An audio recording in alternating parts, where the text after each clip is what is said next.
যে কোরআনের কথা বলে যে শুরু যে বাক্য প্রথম অবতীর্ণ বাক্য ইকরা দিয়ে, আবার গীতায় কিন্তু বলা আছে যে সর্বং জ্ঞানাপ্লবেন বিজনীং সন্ত ঈশ্বরসী, মানে এই যে আমাদের পৃথিবীর মতো যে দুর্দশাপূর্ণ জায়গা, সেই জায়গাটা কিন্তু আমরা জ্ঞান রূপ বেলা নলেজের নৌকা দিয়ে আমরা পার হবো।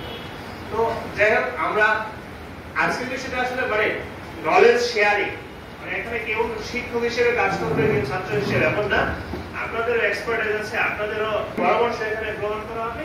আর আমাদের যে রিসোর্স পার্সন হিসেবে অর্থাৎ সব মিলে একটি মিথস্ক্রিয়া বা ইন্টারেকশনের মাধ্যমে আমরা শিখবো, যাতে এই বিষয়টি আনন্দদায়ক হয় আপনাদের জন্য। সেটা আমি প্রয়াসটা যাতে সমাজ জীবনে বা ব্যক্তি জীবনে বা রাষ্ট্র জীবনে চলার ক্ষেত্রে অনেক আপনার হচ্ছে প্রতিবন্ধকতা আসবে, বাধা আসবে, সেগুলো আমাদেরকে ওভারকাম করতে হবে। তো আমাদের এই এখানে আপনারা যারা আছেন, আপনাদের প্রশিক্ষণটা দেবেন আমাদের একজন ডাক্তার সাহেব, আর এখানে যারা প্রশিক্ষণ গ্রহণ করবেন সবাই টেকনিক্যাল পার্সন, আমরা বেশিরভাগই এখানে জেনারেলিস্ট।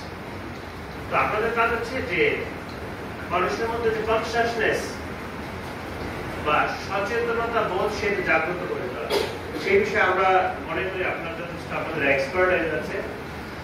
আমাদের কোরআন তেলাওয়াতের শুরুতে বলেছিল না যে ইন্নাল ইনসান লাফি খুসরিন, খুসরিন মানে কি, যে ক্ষতি, মানে হচ্ছে মানুষ ক্ষতির মধ্যে নিমজ্জিত রয়েছে। আমরা সবাই কিন্তু কম বেশি ক্ষতির মধ্যে নিমজ্জিত রয়েছে। এই ক্ষতিকে ওভারকাম করার জন্য মানুষের অন্যতম যে একটি ইনস্ট্রুমেন্ট বা অস্ত্র, সেটা হচ্ছে মানুষের এলম। যারা হয়েছে তারা তো বুঝতে পারতেছে কি পরিমাণ ভয়াবহতা ছিল, তাই না?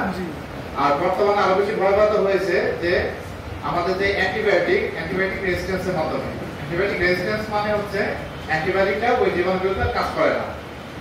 এখন আমাদের সরকার একটা টাইফয়েড ভ্যাকসিন লঞ্চ করেছে, যেটা বাচ্চাদেরকে দেওয়া হচ্ছে, কারণ বাচ্চাদের এই টাইফয়েডের ভয়াবহতা আমাদের বড়দের চেয়ে বেশি।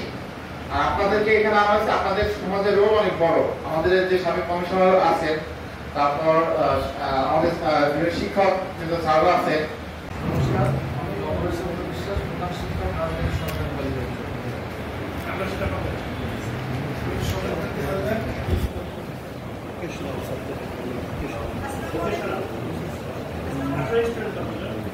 স্যার 9 পর্যন্ত ঘুরি, তাহলে 700 টাকা।